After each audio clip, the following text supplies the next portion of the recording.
Now I give the floor to the representative of the Czech Republic. Thank you, Mr. Chair. Let us express our gratitude that we can speak both on behalf of the Czech Republic and the Czech youth as youth delegates in the Third Committee of the General Assembly. Our role is to represent the voice of youth, and we promise that we will do our best for them to feel heard and, more importantly, to show that the young generation is playing a precious part in the world politics. We are speaking here as the members of the first generation of young people who were born into free, democratic, liberal country of the Czech Republic. Therefore, we feel the responsibility of such privilege.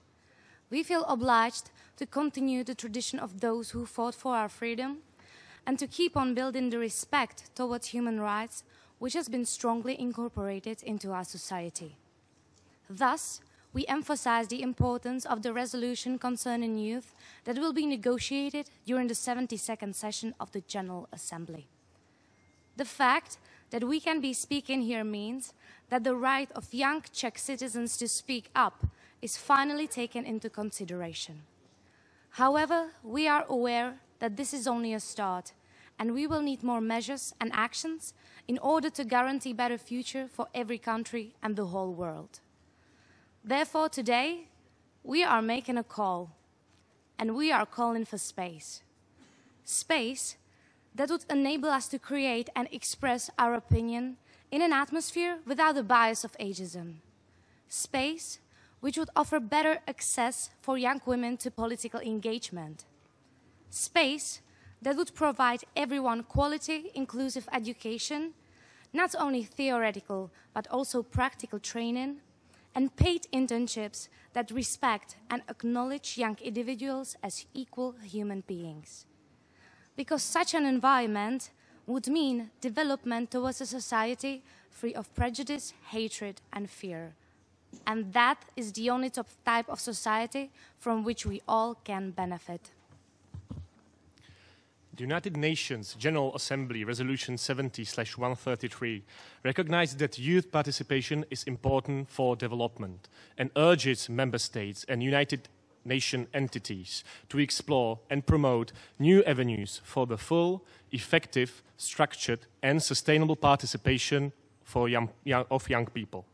Therefore, the key for the design of sustainable function of every country and the whole world accordingly is systematic involvement of young people, youth organizations and civil society.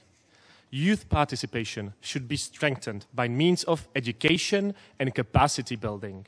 It needs to be institutionalized in decision-making processes, and youth need to be included in the implementation, monitoring, evaluation of development strategies.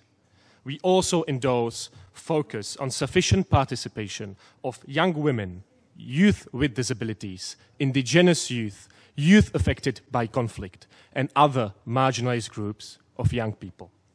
We especially recall the United Nations Security Council Resolution 2250 on youth, peace and security, which emphasizes the importance of youth involvement in decision-making processes.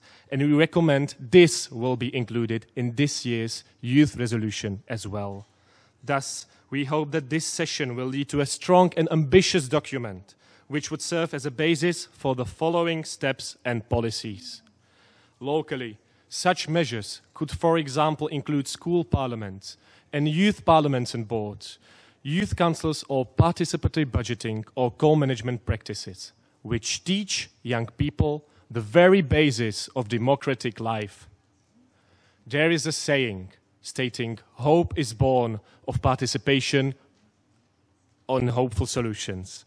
Thus, according to us, effective and meaningful participation is the answer and our starting point.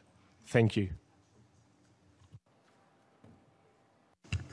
Thank you, the representative of the Czech Republic.